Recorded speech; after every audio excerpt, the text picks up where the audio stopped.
Hello and welcome to Happy Horror Time.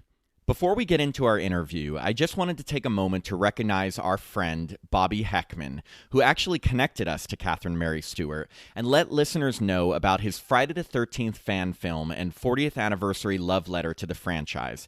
It's called Victim No More and is going into production right around now. It's going to include a few special celebrity cameos and some surprises that hardcore Friday fans are going to absolutely love. You can find Victim No More on Instagram at VNM_2020, or look for the Victim No More Facebook page at www.facebook.com/bobbers1984. That's BOBBERS 1984. And even though the campaign's currently over, Victim No More also has an Indiegogo page where you can find out more about the project. And there will be a website later in the year where you can view the film when it's completed and get Victim No More merchandise. So thank you again to Bobby, and please enjoy our interview with Catherine Mary Stewart.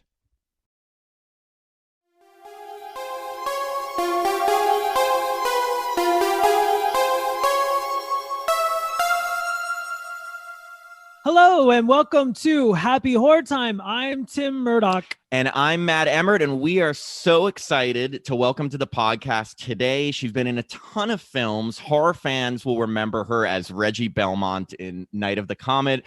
Comedy fans will remember her as Gwen Saunders in Weekend at Bernie's. We're so excited to welcome Catherine Mary Stewart. Woo! Hello. Hi, how are you? I'm doing great. How are you? We are good. We are so thankful to have you with us. Thank you so much for taking the time. We've got a ton of questions for you, but before we jump into everything, so I read on trusty Wikipedia, because, you can trust everything on there, that you grew up in Canada, but you originally wanted to be a dancer and went to school in London for dance. What kind of dance were you studying, and how did that transition into acting? Right. Well, I was in Canada. I was in a company called Synergy. It was a jazz company. And when I graduated from high school, I decided to go to London and train more as a dancer, with the prospect of getting into it. I mean, we had already been dancing as a company professionally, but, I just wanted to expand my horizons, I guess.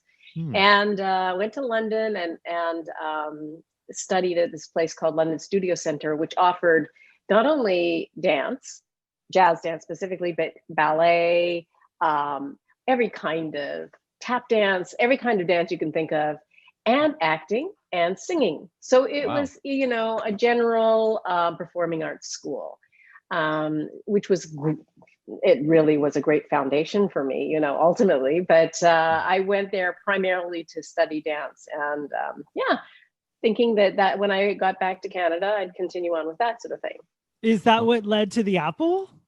It certainly is. Yeah, because I know The Apple was your first movie, right? That's right. Yes. And it's a musical, so you're not only a dancer, you're a singer also. Well, yes. I mean, theoretically. Actually, when we shot The Apple, although I was studying singing, and in fact they actually set me up with a coach also to train, because the rest of the cast, basically the lead cast, were all like musicians and professional singers.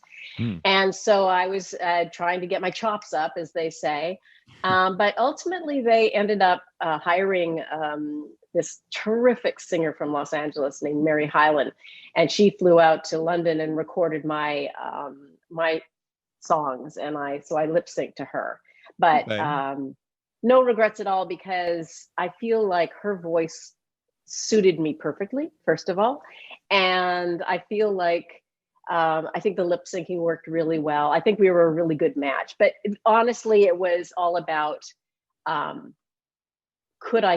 really needed to be a very, very strong singer, and at that time I was 20, and I really didn't have the chops yet. Subsequently, I've sung in a couple of different things, but at that time, I think they made the right decision. It was a bit of a drag, but No, everyone does. I mean, I'm sure.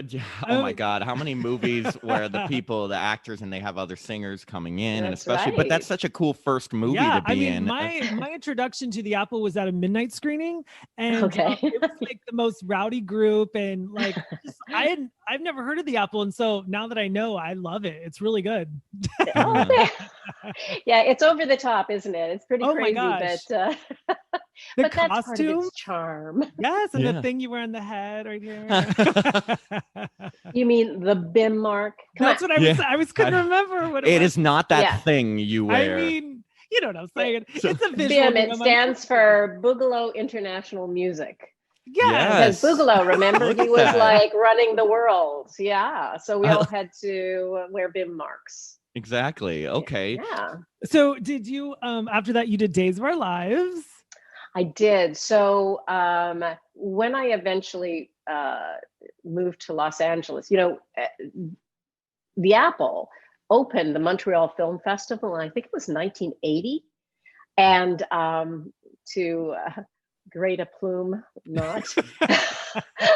I think it might have even been the first year of the Montreal Film Festival. Oh, wow. And I get the story that I heard was that the son of the guy who sort of created the Montreal Film Festival thought it was fantastic. And my theory is he'd smoked a whole bunch of pot.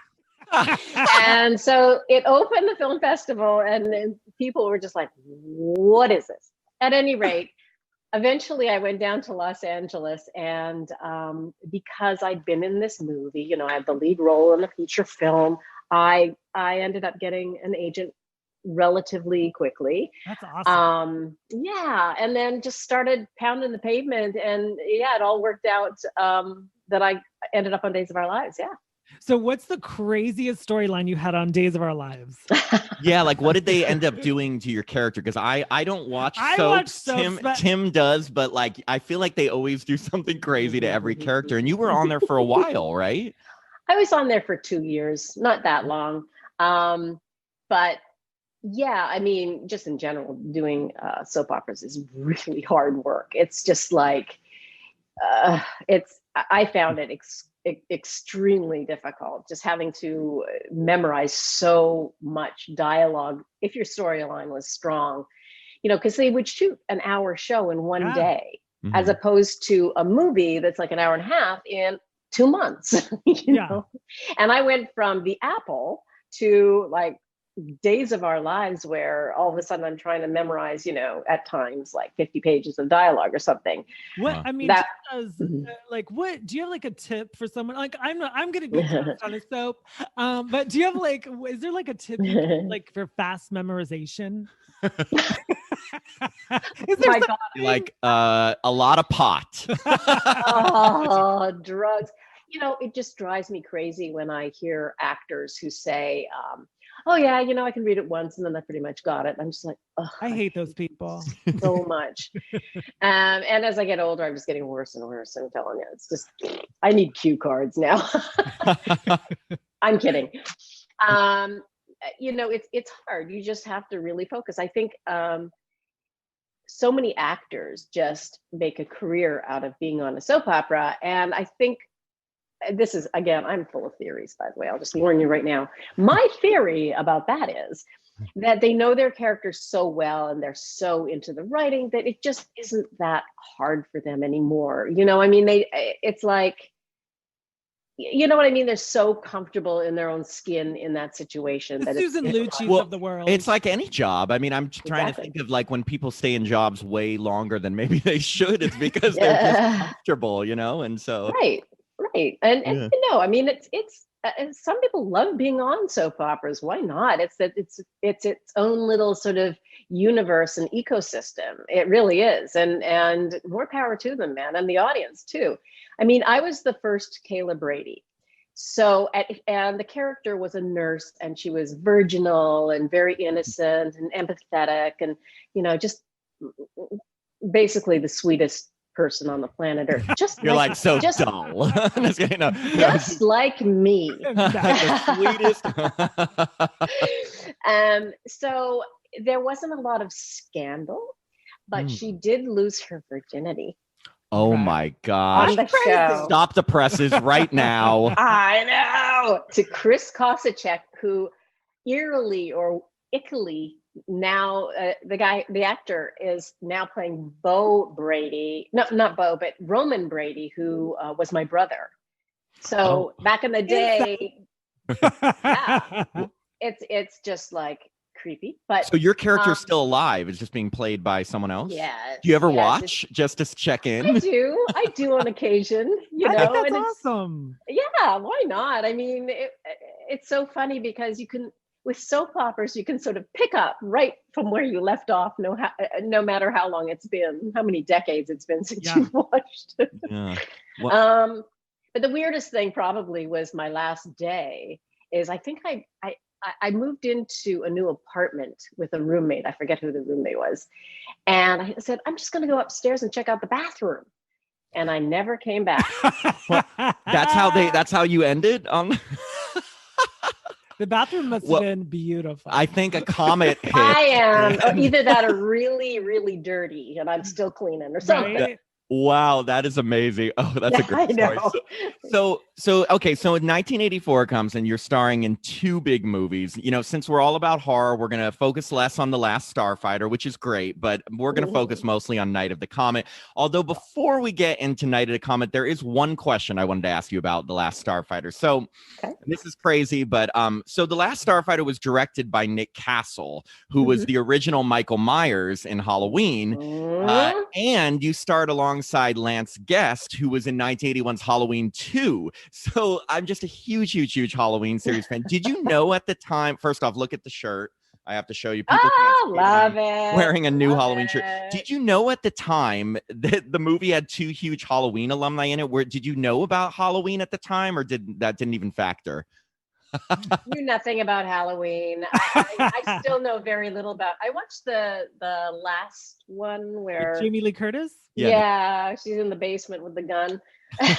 You know, I don't know. No idea.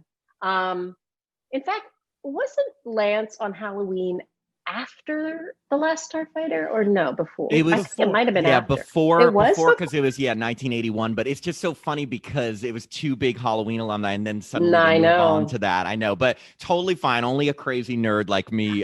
Yeah. No, I learned about all that stuff afterwards. You know, we've done quite a few conventions together. Lance and I are really good friends, and I'm really good friends with Nick as well. We're all still all in touch and all that junk. But I learned about all that stuff at conventions, because conventions are so, you know, horror heavy. And Night of the Comet, it's kind of on the cusp of being I don't know, how would you say horror? How would you say a horror-omedy? A horror-omedy. How did you get your audition for Night of the Comet, and what was that like? Yeah, it was just, I'd done The Last Starfighter, so I had a little bit of cred by that time. So I probably didn't have to go through the very first sort of casting director session. I believe I read for the producers and the director. And we were, Kelly and I were both paired with somebody else that was sort of more physically like each of us, like who the young woman that I was reading with had sort of brown hair and blue eyes and eyebrows and all that stuff. And Kelly was reading with a blonde girl, you know, very fair. And so it was, and we'd seen each other, like we saw the pairings and we're like, that makes sense. So we'll see what happens. And then when we both got the roles, we were called to the studio again to do like a photo session, which is what you see in the movie, like a picture of the two of us, or with our dad, which is Tom Eberhardt, funnily enough. And we saw each other, we're like, oh gosh, I didn't expect to see you here. So that was kind of funny.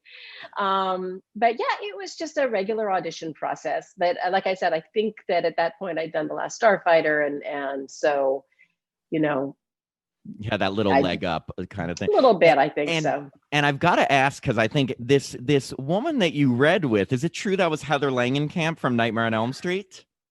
That's I believe it was. That's what I've read too. I didn't know that at the time. I've read that since, doing, I mean, even in the last few years I read that, but yeah. That's so funny because it's the same year. Night of the Comet came out the same year as Nightmare on Elm Street. And I'm just wondering if she had gotten the role, Kelly Maroney's role, if she would have not been in Nightmare on Elm Street and the world would have changed. It is funny, I have no idea. I don't know at all. It is funny how it all connects, with that. It is. Yeah, it is. Yeah. So before you got that role though, were you Go ahead. Oh, I was just gonna say, were you a fan of sci-fi or horror? Were there any or like, did you ever have any dreams of being in like a horror or genre film like that? At that point in my career, I was just sort of looking. I had been cast a lot as kind of the girl next door, the very, very much the Last Starfighter kind of thing. Mostly on television, like, just Hollywood Wives and all sorts of, Days of Our Lives is a good example. Oh, thank you. Suzanne Summers. Yeah, I know, right? Yeah, that was a cast of thousands. It was really interesting to be on that. But when I read Night of the Comet, what really attracted me to it was the fact that this was kind of like a departure from what I'd been cast as previously. And frankly, much closer to my own personality. I grew up with two older brothers, and I was always kind of like a tomboy. Yeah, I got into dance, but I hated ballet, for instance. It was too rigid for me. I was into gymnastics. I was really athletic. And the movie is so physical. Like, there's a fight scene. Like, is that all you, or I mean, like? Yeah, the fight scene with the zombie in the alley. Yes. Yeah, did you do the fighting stunts yourself? Oh, you. It was so much fun. What kind of training did they give you for that, to do that sort of thing? I mean, because you look like you are a well-trained fighter. You're a well-trained fighter in that. I am so badass in that. But we did. I don't remember training specifically for that scene, but the guy who played the zombie was a stunt guy. So, and I said, I am perfectly comfortable doing this. I was, like I said, I was a dancer, so I was fit, and I was flexible and pretty strong. And he was very gentle with me, and he threw me into this pile of boxes, which collapsed around me. It was all figured out. And then the thing I grab and I hit him across the back or whatever, or face or head or whatever. It was a breakaway board. And then, that's one of my favorite scenes in the movie for me, like experience wise. Well, I just love that whole sequence in the alley. Oh, it's awesome. And not to give away any secrets or anything, but was it you on the motorcycle? You're asking all the secrets. I know. Oh, we're asking. How is it to sing in the apple? Oh, no. You're like, where is Days of Our Lives character? Is she still in the bathroom? We're gonna ask. In the bathroom, I know. And it's humbling, this career. Trust me. I did not ride the motorcycle. There was this wonderful young woman who did that for me. I had no experience riding, and motorcycles are heavy. I have no interest in motorcycles. I would have preferred the fight over the motorcycle. Oh my gosh, also. Forget it. Absolutely. Yeah. No, the fight was really fun, and then running up and to the motorcycle and all that junk, and then again hitting the zombie, which was super fun. I love all that junk, but I threw my leg over the motorcycle and pretend to start it, and then you'll note that they cut to behind me zooming off. And that's downtown Los Angeles, right? That wasn't downtown. That was on Wilshire Boulevard. The theater that we shot that in is still there, actually. Yeah, I was see that. Yeah, it was on Wilshire Boulevard. Like I think generally the area is called Miracle Mile. Is it? Yeah. Yeah, I think so. And but no, we ended up shooting a lot of stuff in downtown LA, like post Comet, and I'm on the motorcycle, and there's that Mercedes stopped, and I look in, and I'm waiting for the light, and there's nobody around. That was downtown Los Angeles back in 1980, I guess. I mean, no. I guess more 81, 82. This is such a cliched question, but I mean, like, how did, okay, because this movie was on heavy rotation on HBO when I was a kid, so it scared me. Good. I mean, because just the emptiness of the city freaked me out. Right. How did you guys clear out Los Angeles? Or I mean, attention, Los Angeles. film at like 5 a.m. or how did you get that empty look of the film? Well, Los Angeles back then is nothing like it is now.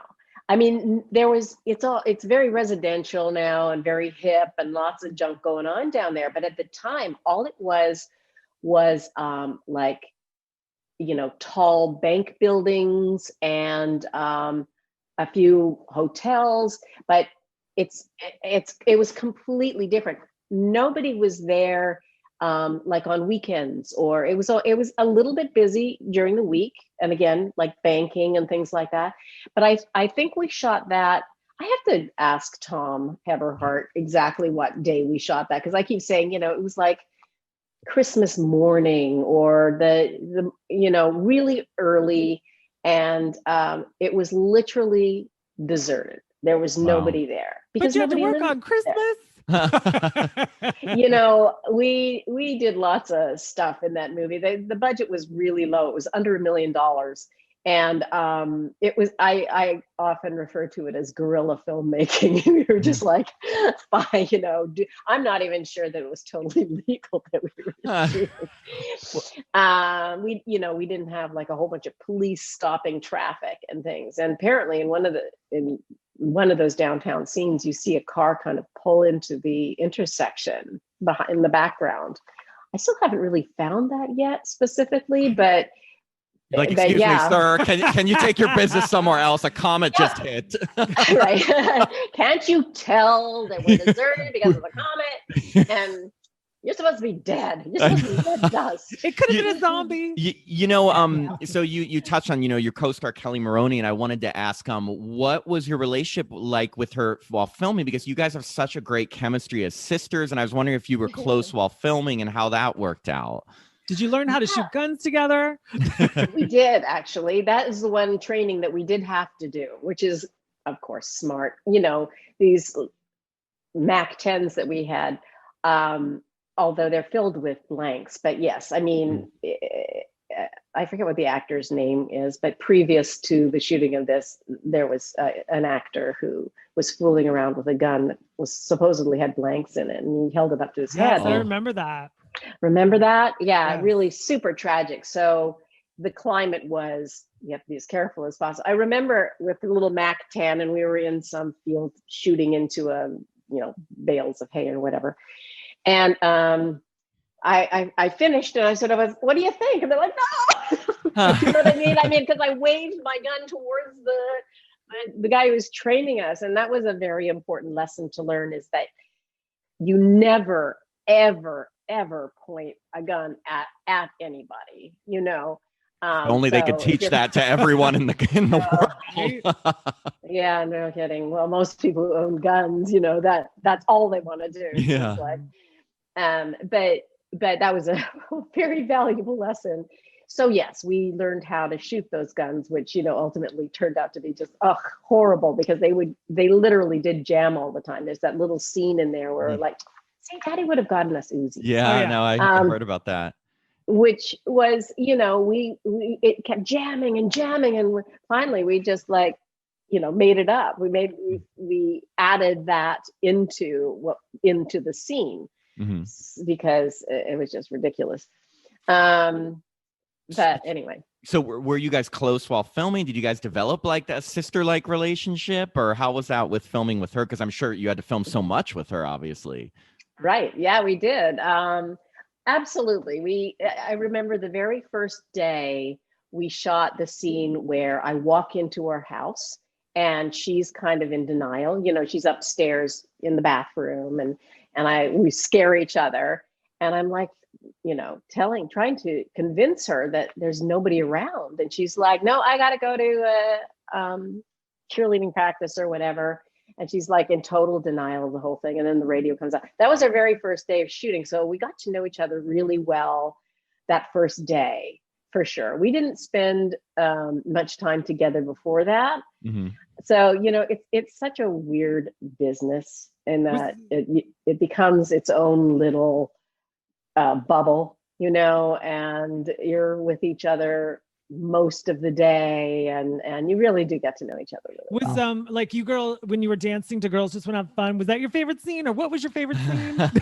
Yeah, the scene in the mall, actually, speaking of, because there's a huge scene. You guys are trying on outfits, you're dancing, you have a gun battle. First off, where was that filmed? Because that was another totally vacant area.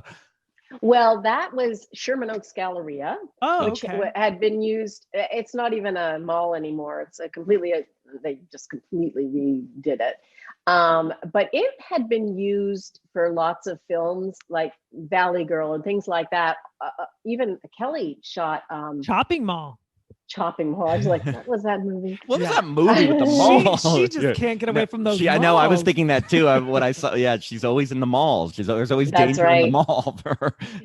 So shooting in the mall, it was in the middle of the night.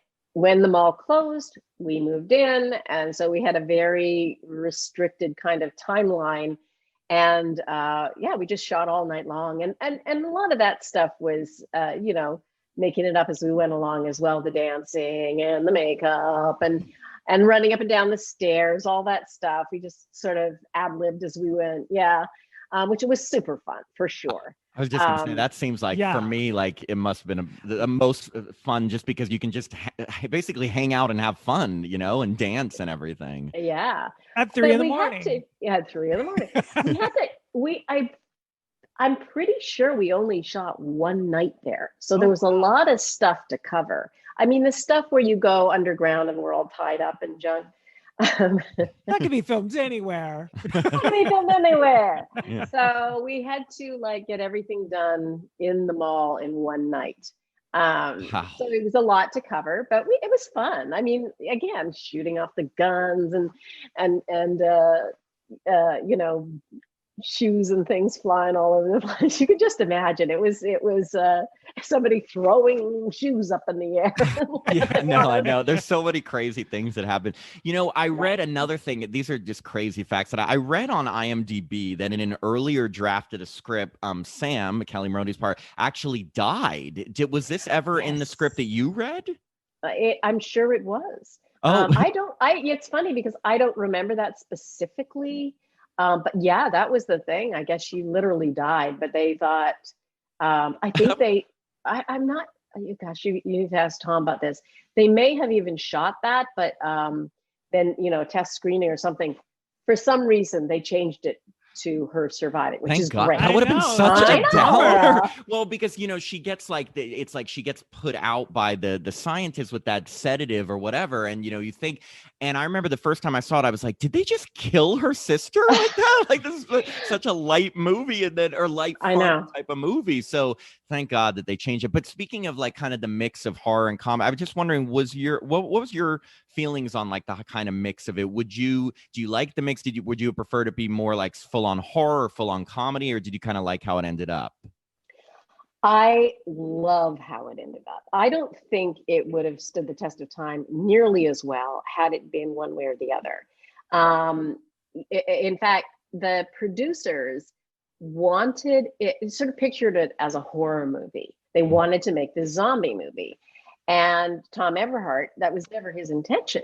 He's like, that's not what this is. This is it's got that element, but it's also got this element of these teenage girls and what would you do in an apocalypse. And that's kind of funny. And it hadn't been done before, that kind of, that mixture of the two genres. And so while we were shooting, they would have us shoot some scenes in a horror sort of way. And then they would have us shoot also in the way Tom wrote it, which was more, at times tongue in cheek or whatever. And fortunately, they all decided that the sort of the hybrid, works. I mean, it makes it unique. It makes it totally different. works, because when it came out, Yeah. like, you guys went up against some like major studio movies, and like you did very well. Yeah. I mean, like, you're in the top 10. Yeah. And also, I just want to take a quick moment to gush a little, because I just want to applaud you for your performance as Reggie. No, but seriously, because she's such a strong and smart and relatable character at a time when there probably weren't a ton of roles like that available for women. And she, she's a fighter. She doesn't take shit from anyone. She doesn't need a guy to like defend her. And it's really a testament to your performance. I mean, so it was a great performance. And do you feel like the character of Reggie is an inspiration for young women even today?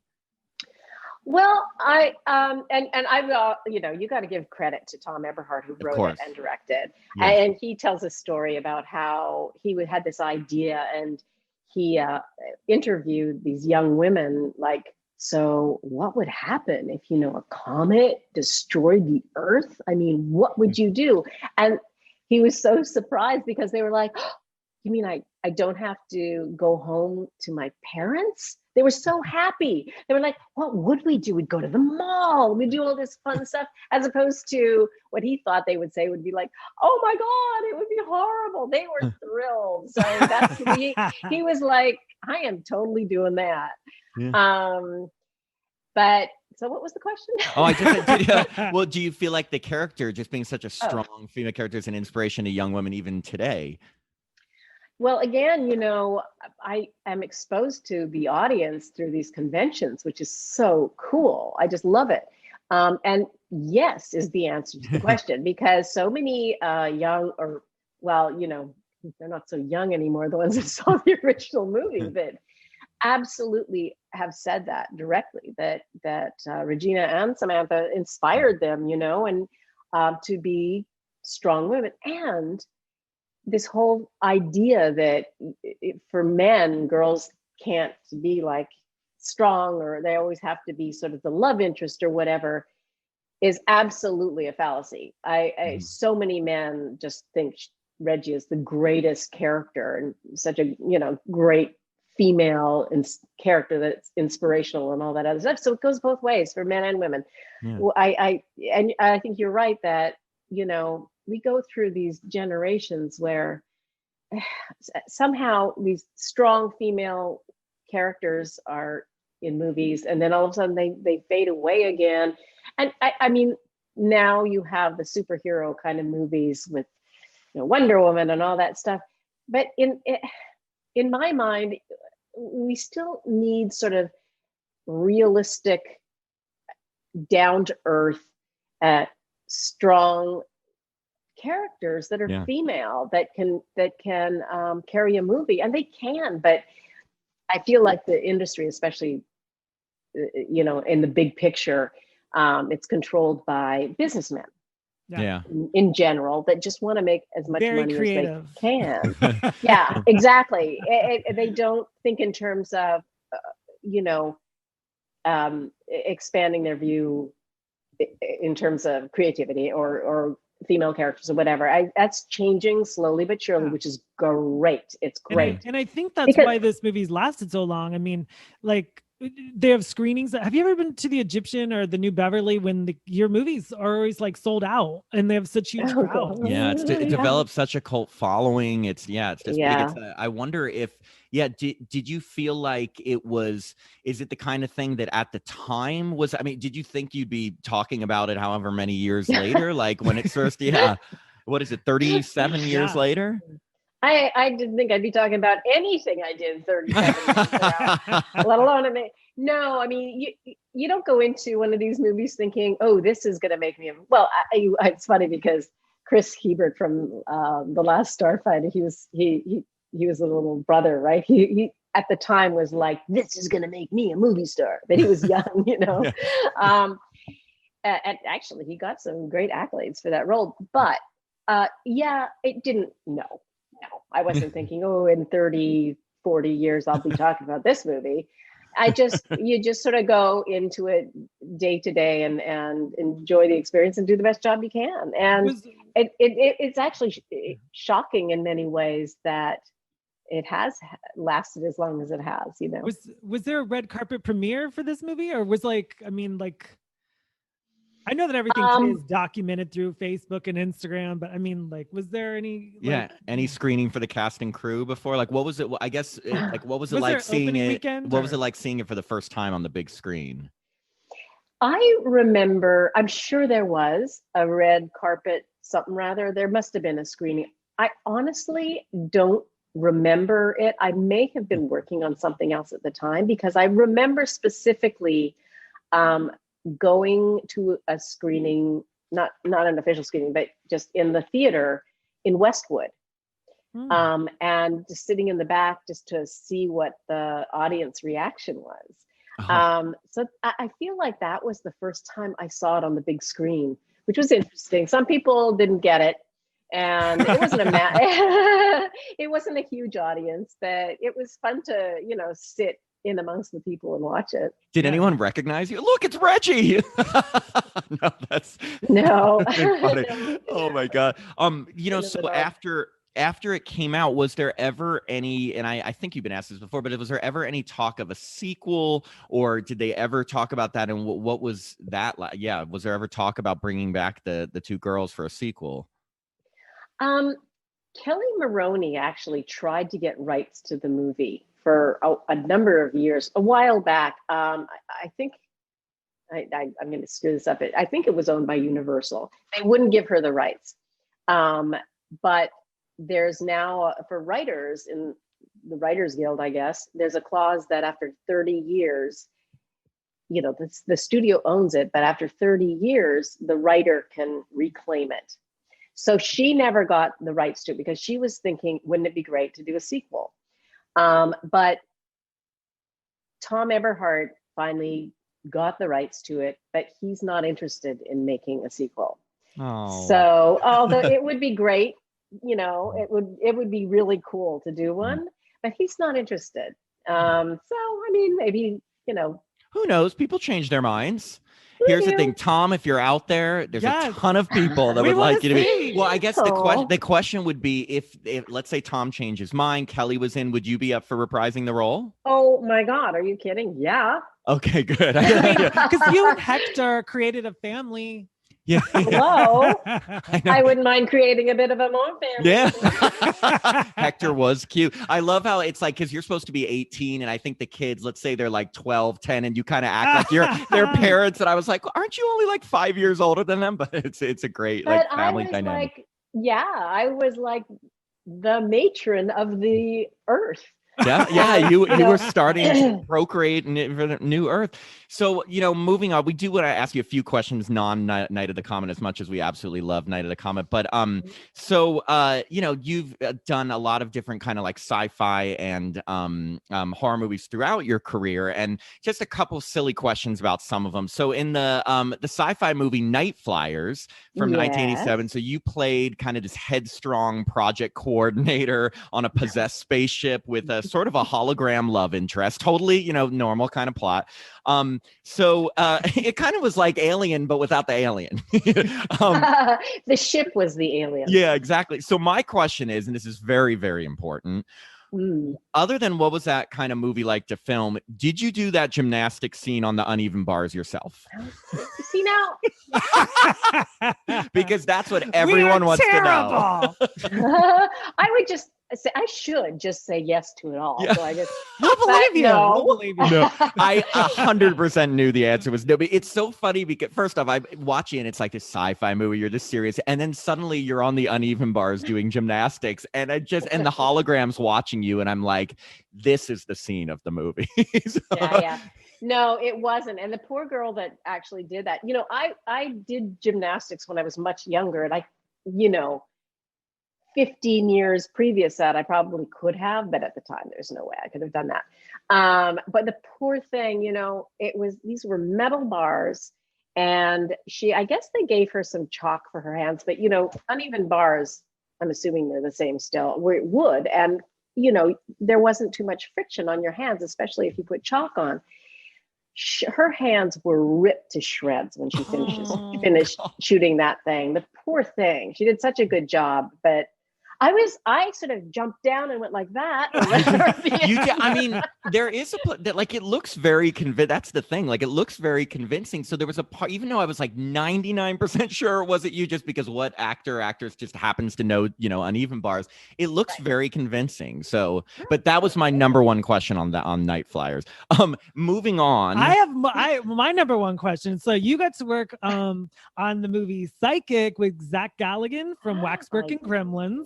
Now, with our investigative journalism, we're not journalists, but we watched Psychic, and I totally loved it because here it's been like rainy, and so we watched Psychic, and so I was just wondering about your experience with Psychic. Are you psychic? Have you experienced any psychic phenomena in your life? I want to say no. I mean, just the typical stuff, I suppose, like deja vu or something like that. But Psychic was Zach Galligan's adorable, first of all. Give me a break. And also Michael Nouri was on it. He was the professor, right? Yes. He was the nasty professor. Sexiest serial killer ever. I know. He's so good, isn't he? Oh, yeah. I'm telling you, he has that buttery voice thing going on. Yeah, it was pretty cute. Just makes you want to get stabbed and strangled with a belt. We just get rid of it. Yeah, I know. That's right. No, that was really fun. It was cold. We shot that in Toronto, I think. It looked cold. It was freezing. But that beautiful sweater. I know. I know. I actually really loved the wardrobe on that thing. And this is a little secret. I think it's the very first and last. There's one good thing about being the girl next door is you're always sort of portrayed in a virginal sort of way. So you never have sort of like heavy duty sex scenes. But we did do this scene where Zach and I, jump into bed together, and they closed the set, and I was like, I think I had little pasties on my itty bitty boobs. And so that was sort of like pretty edgy for me, but it was fun with Zach.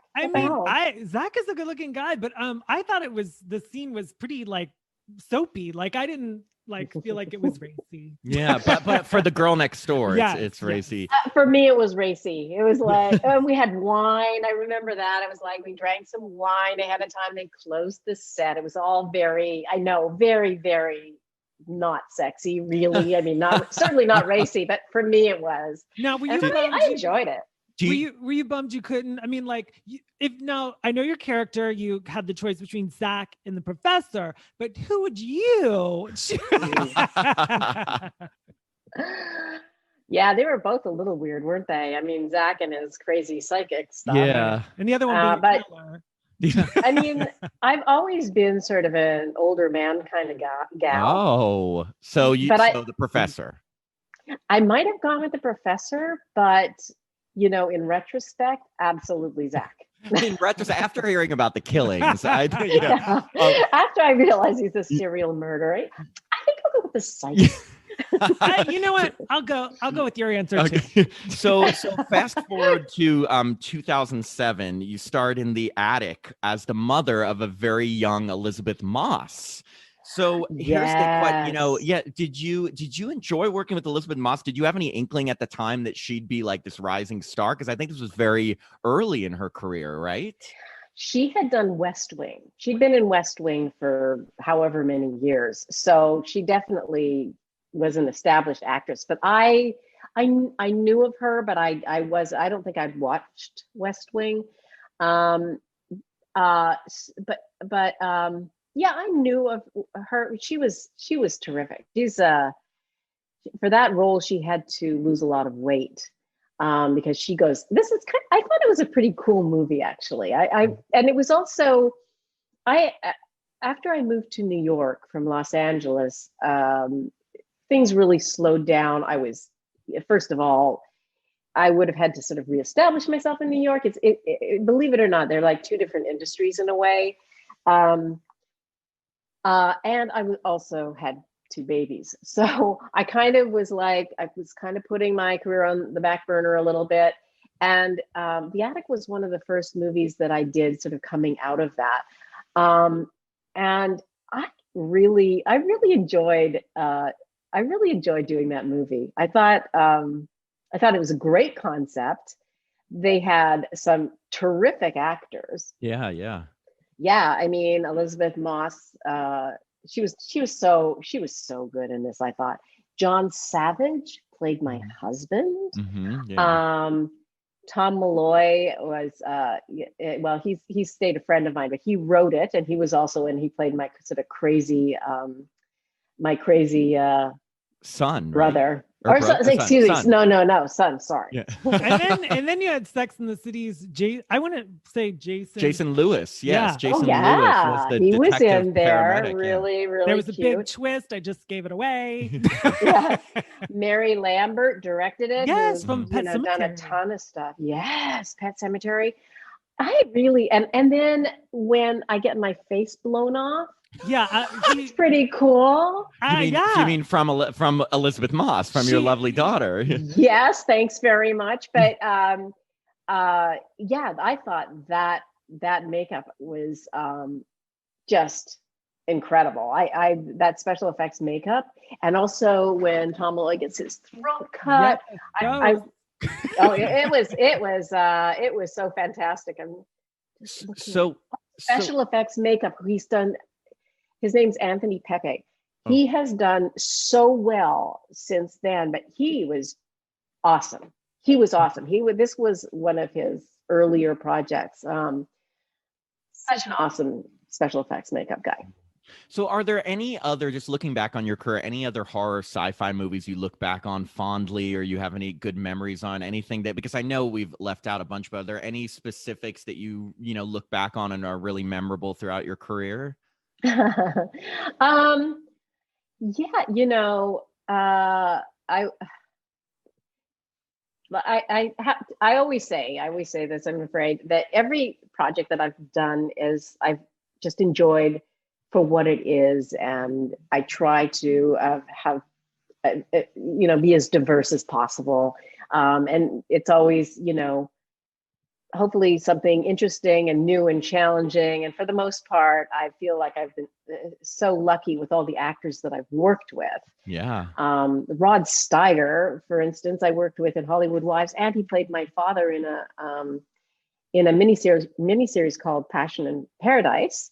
That Mariette Hartley was my mother, and Armand Assante. Oh, okay.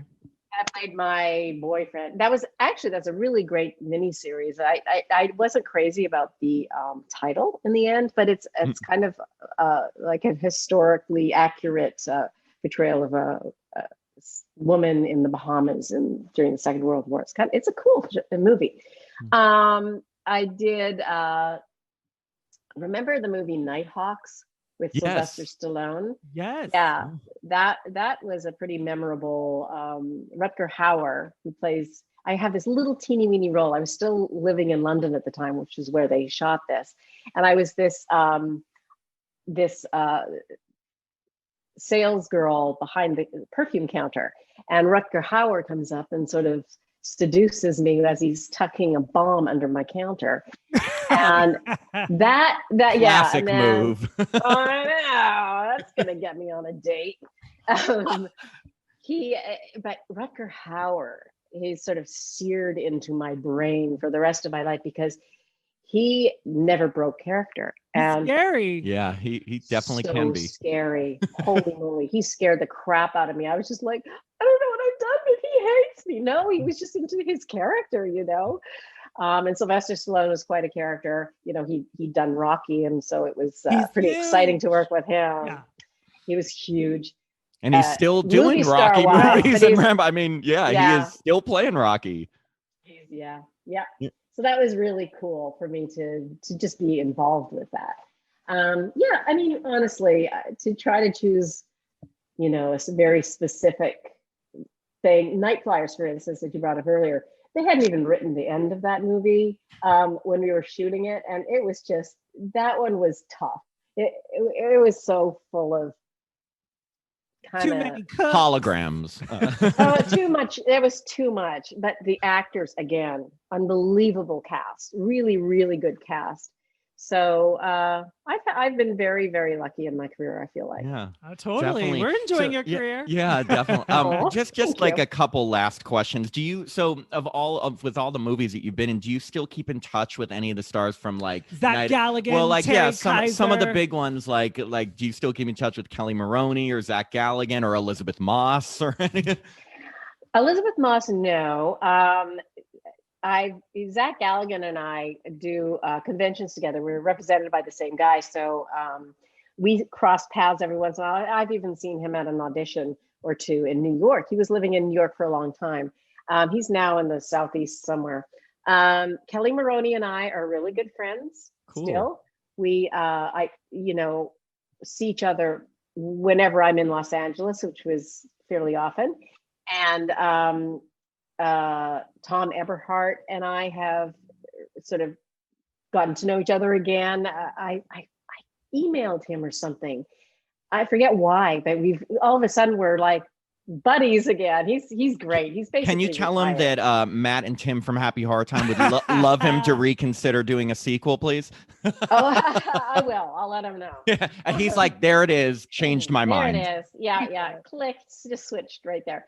I'm still really good friends. I think I mentioned with Lance Guest and Nick Castle. And again, whenever I'm in LA, Lance and his wife invite me over and feed me, which is very, very good. Oh yeah, they're the best. He's just a lovely guy. And they were living in New York for a few years, and so we saw them a lot here. I did a movie called Mischief years ago around the same time. Oh yes, of course, yes. Mischief. Yeah, I didn't want to bring it up. No, yeah, I know. There's so many that we couldn't talk about. Not we couldn't, but just because we're focusing on horror. But yes, of course, yes. Mischief. Yeah, Doug McKeon and Chris Nash, we're still in touch and really good friends. So it seems like the earlier movies were very bonding somehow. Mm-hmm. Although there was like periods where we didn't speak and somehow we were brought back together in one way or the other. And again, when I go out to LA, I really try to see both of them. Yeah. That's cool. I mean, we've asked this question to most people. Most people are like, well, maybe like one or two, and you're like in touch with like all of these. I love that you embrace. Well, because I'm sure all these films, it's like it's a bonding experience, and it's an experience that's a shared memory you'll always have for the rest of your life. Right. That you were all in this together. So our final question, and we ask everyone we interview this, little bit on the spot, but what is one thing that you can tell us about either your experience working on Night of the Comet or any of these other horror films that you've never told another interviewer or podcaster or publication? Just one thing, could be tiny, anything, just one tiny thing that you've never told anyone. It wasn't me singing. No. No. Let me think. That's a great question. Wow. We've gotten some of the craziest answers. Like some people will tell us the tiniest thing, like, oh, I didn't eat lunch before, blah, blah, blah. And some people are like, well, I had an affair with this person. So you can decide how tiny or how big, but something that maybe you've never told any. You don't have to shock us. Yeah. Okay. Yeah. Well, certainly, working on these kinds of, working on movies in general, it's like affairs can tend to run rampant. But I did not have an affair on Night of the Comet. I was tempted, but I was married at the time and living in LA, so I was going home every night. So it's not like I was on location anywhere. Yeah, that I could like. Not like summer camp. Right. And what happens on the set stays on the set, they say. One time, it's not exciting really, but one time we had, catered food and everything. And I don't know if it was like sushi or something. And I'm eating this sushi on the set. I got so sick. I was so sick from the food that they were serving on the set of Night of the Comet. And so after that, I was really tiptoeing around, whether I would eat this food or not. Actually, that's happened to me a few times, getting food poisoning on sets. You have to be so careful. You have to just eat safe food because my boss is a director. He gets the same meal every single day. Sushi is a gamble. I mean, I love it's a sushi, real gamble. but like that is definitely a gamble. Wow, that is. And funny. There are quite a few actors actually who do that, who don't eat the catered food at all. They'll just like Andrew McCarthy on Weekend at Bernie's. He would order McDonald's every day. Which. I always give them the benefit of the doubt, but I can think of 3 separate times where I got such bad food poisoning. With Night of the Comet, and I always would go back to work the next day. You have to be careful with that. I love that you told me that Andrew McCarthy had McDonald's because that's the real takeaway. You're like, so everyone, Andrew McCarthy likes McDonald's. No, Catherine, it has been such a pleasure. Yes. Seriously, thank you. We were so looking forward to this interview. We're so happy that Bobby Heckman introduced us. I know. We love Butters for you. Thank you so much. This has been so much fun. Yeah. We're so appreciative. Thank you. Yes, thank you so much. You're awesome. Okay, great. It was my pleasure, you guys. You're really fun. Thank you. Well, enjoy the rest of your day, and we'll be in touch. Okay. Okay, be in touch. Bye. Bye. We hope you enjoyed this episode of Happy Horror Time. You can find us on Apple Podcasts, Spotify, Pandora, and many other platforms. If you'd like to stay updated on the podcast, please like and follow our Happy Horror Time page on Facebook. You can also follow us on Instagram and Twitter at Happy Horror Time. To contact us, send us an email at happyhorrortime@gmail.com. We'd love to hear your movie recommendations or any horror stars you'd like us to interview. To support the podcast and gain access to our bonus episodes, please visit patreon.com/Happy Horror Time and sign up to be a patron. We try to release at least 1 bonus episode per month and really appreciate the support. Before we go, I just want to give a major shout out to our co-producer, Jacob Randall, without whom this podcast wouldn't be possible. Please check out his true crime podcast. It's called Crime of Your Life, where he examines obscure and unsolved criminal cases and mysteries. It's incredibly engaging for both true crime lovers or just anyone who loves a good mystery. So we highly recommend Crime of Your Life. I'm Tim Murdoch. And I'm Matt Emmert. And thanks again for listening to Happy Horror Time.